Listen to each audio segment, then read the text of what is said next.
여러분, 다음 주에는 이제 우리 교회 각 기관의 총회가 있습니다. 이제 한 해를 마무리하고 새 임원을 세우고 앞으로의 방향을 함께 결정하는 중요한 시간입니다. 이렇게 총회를 준비하다 보면 자연스럽게 이런 질문이 떠오르게 됩니다. 누가 임원이 될 것인가? 누가 더 영향력을 가지고 사역을 이끌어갈 것인가? 저 사람은 과연 리더십이 있는가? 저분은 이런 일 맡을 만한 실력이 있는가? 나는 이 일을 감당할 만한가?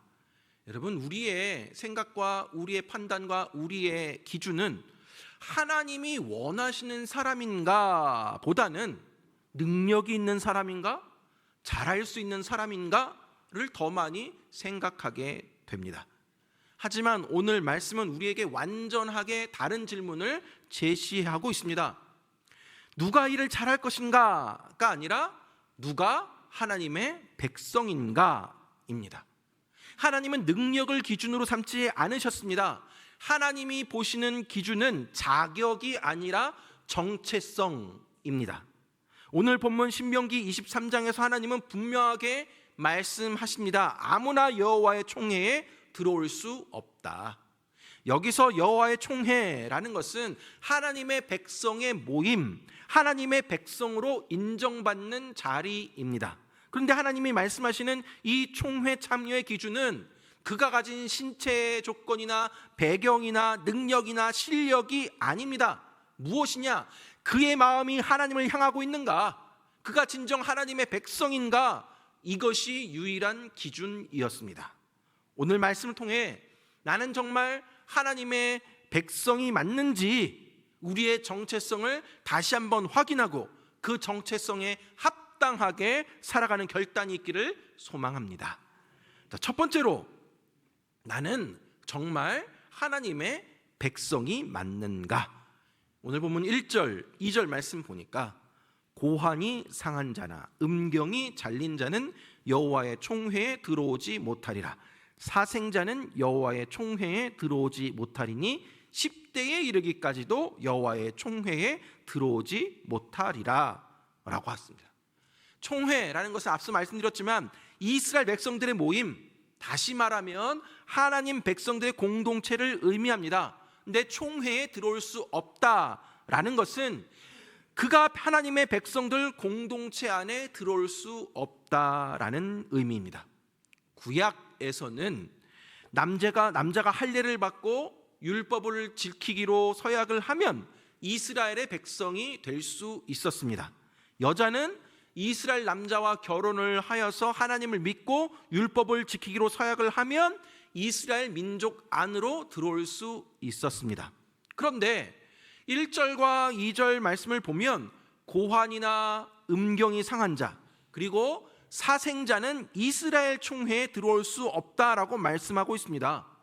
이 말씀은 단순히 신체적인 손상이나 출생의 문제를 말하는 것이 아닙니다.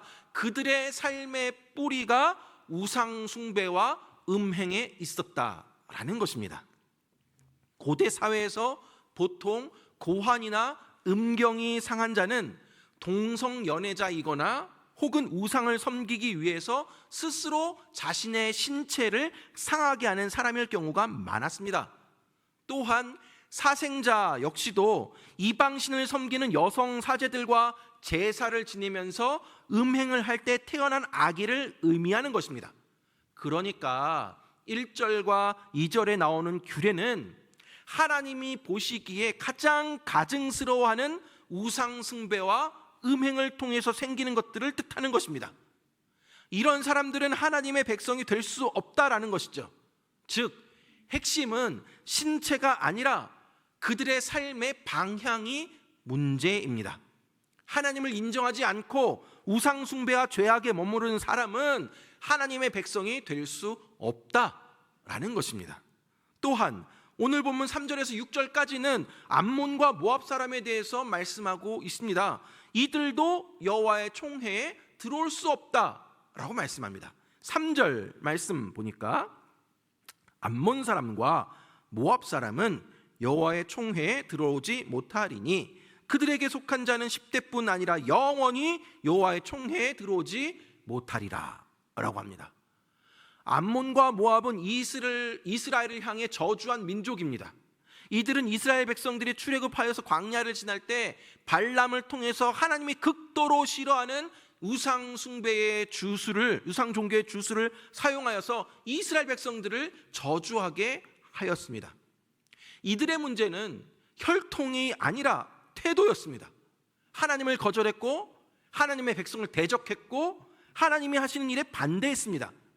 그들의 마음의 태도가 하나님과 반대 방향에 있었기 때문에 하나님의 백성이 될 수 없었습니다. 사랑하는 여러분, 하나님이 백성이 될 수 없는 자는 결국 하나님을 부인하고 하나님의 은혜를 거절하며 하나님의 백성들을 대적하는 사람들입니다.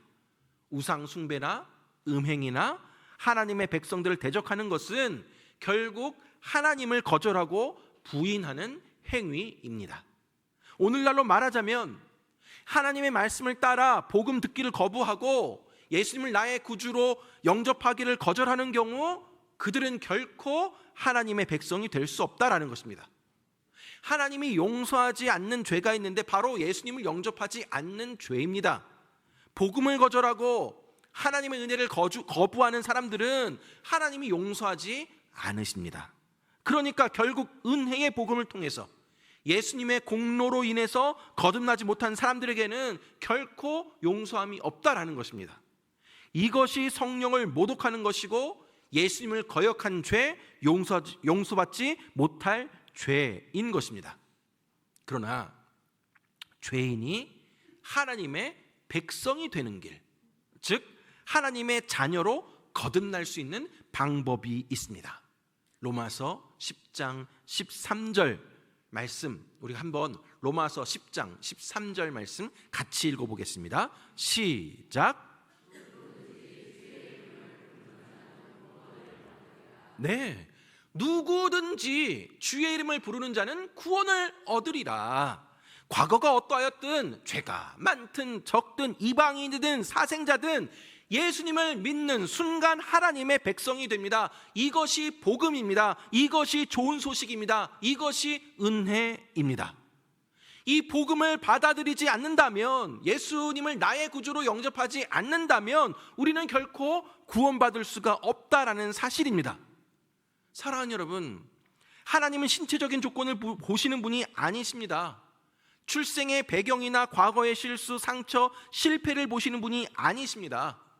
하나님은 그 사람의 마음이 누구를, 어디를 향해 가고 있는지 보십니다. 고환이 상한 자, 음경이 상한 자, 또 사생자, 암몬과 모압 사람들은 조건이 부족해서가 아니라 그들의 마음이 하나님을 거절했기 때문에 여호와의 총회에 들어올 수 없었습니다. 내가 하나님의 백성이 맞는지 확인하는 기준은 혈통이나 자격이나 어떤 행위가 아니라 내가 예수님을 영접하였는가입니다.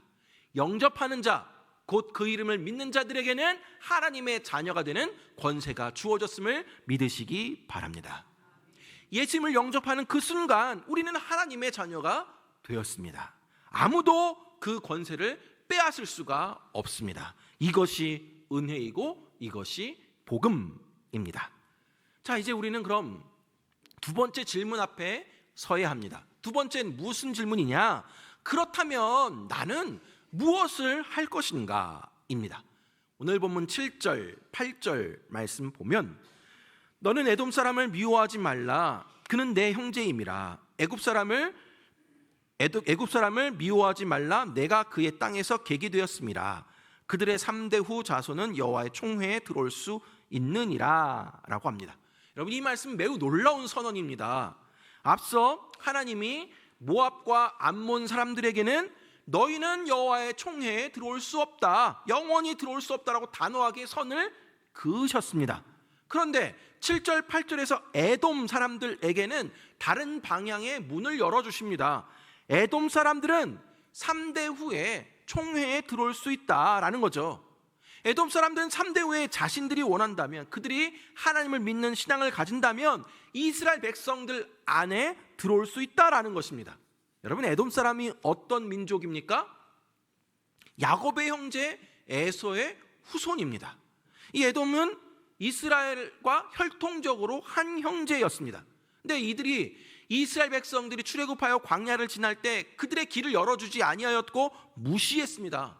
상식적으로 생각하면 그들을 향해 절대 용서하지 말라라고 하셔야 맞습니다. 그러나 하나님은 3대 후에는 총회에 들어올 수 있다라고 말씀하십니다. 이것은 하나님이 포기하지 않으신다라는 선언입니다. 하나님은 사람을 완전하게 닫아버리지 않으십니다. 하나님은 언제나 돌아올 길을 남겨두십니다. 암몬과 모압보다 더 큰 죄인이라 하더라도 회개하고 하나님을 찾으면 받아주시겠다라는 거죠. 이것이 바로 복음의 문입니다. 예수님은 누가복음 15장 7절에서 이렇게 말씀하십니다. 누가복음 15장 7절 말씀 보니까 내가 너희에게 이르노니 이와 같이 죄인 한 사람이 회개하면 하늘에서는 회개할 것 없는 의인 99으로 말미암아 기뻐하는 것보다 더하리라. 아멘. 하나님의 마음은 예배당 안에 있는 우리에게만 있지 않습니다. 하나님의 마음은 예배당 밖에 있는 영혼들에게도 있습니다. 죄인 한 사람이 회개하는 것을 그 어떤 것보다 기뻐하시는 분이 우리 하나님이십니다. 사랑하는 여러분, 우리에게는 태신자가 있습니다. 여러분이 태신자 명단에 적은 그 이름은 그저 행복축제에 데려오기 위한 이름이 아닙니다. 그 영혼은 하나님의 마음에 있는 사람들입니다. 우리가 행복축제를 위해서 누군가 초청한다라는 것은 행사 참여를 부탁하는 일이 아닙니다. 그것은 영원한 생명이냐 영원한 멸망이냐 두 길 사이에 있는 그 사람을 붙잡는 것입니다. 그 사람을 인도하는 것입니다. 하나님이 저와 여러분을 그 사람을 위한 중보자로 세우셨습니다. 이런 그들을 초청하는데 주저하지 마십시오. 혹시 거절하면 어떡하지? 민폐가 되지는 않을까? 내가 괜히 부담 주는 건 아닐까? 여러분, 그러한 질문이 생긴다면 그 질문을 이렇게 바꿔보십시오. 그 영혼이 구원받지 못하면 어떡하지? 여러분, 그 영혼이 구원받지 못하면 어떡하지? 전도는 내 체면 지키는 일이 아니라 그 영혼을 살리는 일이고 그 영혼을 사랑하는 일입니다. 에돔에게는 3대 후라는 시간을 허락해 주셨습니다. 즉 기회를 남겨주셨다라는 의미입니다. 하나님은 하루아침에 돌아오라 라고도 하지만 또한 시대를 넘어서 기다리고 계시는 분이십니다. 우리는 마음이 조급합니다. 목사님, 제가 작정한 이 태신자는 지금 몇 년이 지나도록 아무리 제가 수십 년 기도해도 안 와요. 이제 포기해야 할까 봐요. 그러나 하나님은 다르십니다. 나는 끝까지 기다린다. 돌아오기만 하면 나는 그를 받아줄 것이다. 여러분, 하나님이 기다리시는데 3대까지 기다리신다라고 하는데 우리가 포기할 수 있겠습니까? 하나님은 절대 포기하지 않으십니다. 그러므로 우리도 포기하지 않아야 하는 것입니다. 자, 그러면 우리는 구체적으로 어떻게 해야겠습니까? 첫째로 닫힌 마음을 여는 사람이 되어야 합니다. 암몬과 모압은 이스라엘이 어려움 가운데 있을 때 문을 닫고 거절하고 심지어 저주했습니다. 하나님이 그들을 물리치신 이유는 그들의 행위보다 그들의 마음 때문이었습니다. 그들은 문을 닫는 사람, 마음을 닫는 사람, 관계를 끊는 사람이었습니다. 반면에 하나님은 아브라함에게 너는 복이 될지라 라고 말씀하십니다. 하나님은 우리를 향해서, 우리를 통해서 세상이 복을 받게 하시려 합니다. 즉 하나님의 백성의 사명은 닫힌 마음의 문을 여는 것입니다. 판단하는 대신에 여러분 관심을 가지십시오. 거리감을 두는 대신에 조금 더 적극적으로 다가가십시오. 하나님의 백성은 닫는 사람이 아니라 여는 사람입니다. 닫힌 문을 여는 사람, 닫힌 마음의 문을 여는 사람, 닫힌 그 길을 여는 사람, 그것이 바로 저와 여러분들 되기를 간절히 바랍니다. 두 번째로 한 영혼을 위해 기도해야 합니다. 여러분, 전도는 내가 하는 것이 아닙니다. 하나님이 하시는 것입니다. 여러분, 우리가 앞서서 닫힌 마음을 여는 사람이 되자라고 하지만 여러분, 우리가 그 마음의 문을 열 수가 없습니다. 설득할 수도 없습니다. 그들의 마음에 감동을 줄 수도 없습니다. 한계가 있습니다. 그러나 기도는 영혼의 문을 여는 열쇠입니다. 전도는 말하는 것보다 그 영혼의 이름을 하나님 앞에 올려드리는 것에서 시작이 됩니다. 교회 1층 로비에 태신자들의 이름을 게시해 놓았습니다. 내가 작정한 태신자의 이름을 게시해 놓았습니다. 또 나는 작정하지 않았더라도 우리 교인들이 작정한 이름이 게시되어 있습니다. 여러분, 지나가시면서 그 이름 한번 보시면서 함께 기도해 주시기 바랍니다. 그 이름을 부르면서 기도하십시오. 하나님께 그 마음의 문을 열어달라고 구하십시오. 하나님께서 역사하실 것을 기대하십시오. 전도는 내가 누군가에게 무엇을 하는 것이 아니라 하나님께 그 영혼을 맡기는 일입니다. 기도는 믿음의 행동입니다. 기도는 그 영혼의 영적 상태를 인정하는 겸손입니다. 기도는 나는 할 수 없지만 하나님은 하실 수 있습니다 라는 고백입니다. 기도를 통해 한 영혼을 변화시켜 나아가는 저와 여러분 되기를 간절히 바랍니다. 마지막 세 번째로, 우리는 용기를 내어 초청해야 합니다. 닫힌 마음의 문을 열고 그 영혼을 위해 기도하고 이제는 용기를 내어서 초청해야 한다라는 거죠. 이런 성경에 보면 예수님을 만난 사람이 예수님을 소개했습니다. 안드레는 형제 베드로를, 또 빌립은 나다나엘을, 사마리아 여인은 그 마을에 있는 사람들을 주님께 데려갔습니다. 그들이 한 것은 단 하나입니다. 주님께 초대했을 뿐입니다. 우리도 마찬가지입니다. 11월 23일에 우리 교회에서 행복축제를 하는데 함께 가볼래? 네가 오면 참 너무 기쁠 것 같아. 여러분, 여러분의 태신자를 초대하십시오. 말은 우리가 하지만 내가 초대하는 것이 아니라 하나님이 그 영혼을 부르시는 것입니다. 우리는 그저 그 초대의 통로가 될 뿐입니다. 하나님은 우리의 말보다 우리의 사랑과 관심을 사용하십니다. 사랑하는 여러분, 하나님의 백성의 증거는 예배당에 앉아 있는 것이 아니라 누군가를 하나님 앞으로 데려오는 것입니다. 하나님의 백성은 머물지 아니하고 나아갑니다. 누군가의 다리가 되어 주어야 합니다. 그래야 그들이 하나님께로 건너갈 수 있게 되는 것입니다. 말씀을 맺도록 하겠습니다. 사랑하는 여러분, 오늘 우리는 신명기 23장을 통해서 중요한 두 가지 질문 앞에 섰습니다. 나는 정말 하나님의 백성이 맞는가? 그렇다면 나는 무엇을 할 것인가? 특별히 아직 하나님을 모르는 영혼을 위해 무엇을 할 것인가? 하나님은 분명하게 말씀하십니다. 아무나 여호와의 총회에 들어올 수 없다. 누구나 예배당에 들어올 수 있고 그 예배에 참여할 수 있지만 아무나 공동체에 포함될 수는 없습니다. 무엇보다도 확실하게 그 믿음을 확인하고 이전의 죄악으로부터 확실하게 회개하고 예수님의 뒤를 따르겠다라는 결단이 있는 사람만이 하나님의 백성이 될 수 있습니다. 하나님의 백성은 자격이나 능력으로 결정되는 것이 아니라 오직 예수 그리스도의 피와 은혜로 결정이 됩니다. 우리가 하나님의 백성이 된 것은 내가 뭔가 잘나서가 아니라, 내가 뭔가 열심히 해서가 아니라, 우리가 아름답고 흠이 없어서가 아니라 우리 예수님이 우리를 위해 피 흘려 죽으셨기 때문입니다.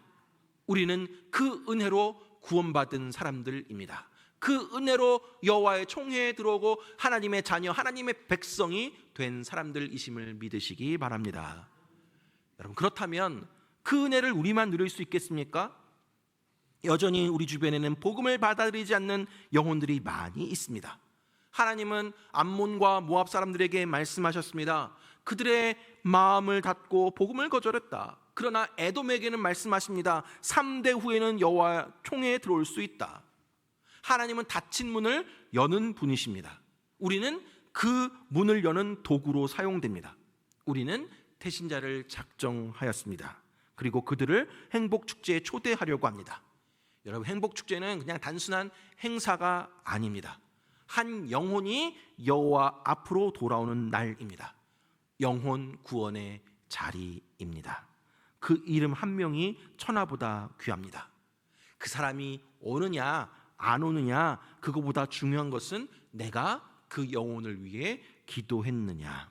내가 그 영혼에게 담대히 전하였느냐? 그 영혼을 초대했느냐입니다. 사랑하는 여러분, 그 영혼이 하나님의 백성이 되도록 초청하십시오. 그 영혼이 천국을 선택하도록 도와주십시오. 하나님께서 여러분에게 맡긴 그 한 사람, 그 이름을 포기하지 마십시오. 여러분이 아니면, 내가 아니면 그 사람은 복음을 들을 수 없을지도 모릅니다. 이번 행복 축제를 통해서 태신자가 예수님을 만나고 구원받는 역사가 있기를 바랍니다. 또 내가 작정한 태신자가 이번에 안 오더라도 포기하지 말고 끝까지 그들이 하나님 품으로 돌아올 수 있도록 기도하고 복음을 전하시기 바랍니다. 사랑하는 여러분, 우리는 하나님의 백성입니다. 그리고 하나님은 오늘도 잃어버린 영혼을 기다리십니다. 이번 한 주간 태신자에게 당신을 위해 기도하고 있습니다. 우리 교회 행복축제에 함께 가보지 않으시겠습니까? 여러분의 그 한마디가 그 영혼을 바꿀 수 있습니다. 주님께서 여러분의 입술을 통해 역사하실 줄 믿으시기 바랍니다. 우리를 통해 천하보다 귀한 한 영혼이 주님 앞에 돌아오는 기쁨을 모두가 누릴 수 있기를 주님의 이름으로 축원합니다.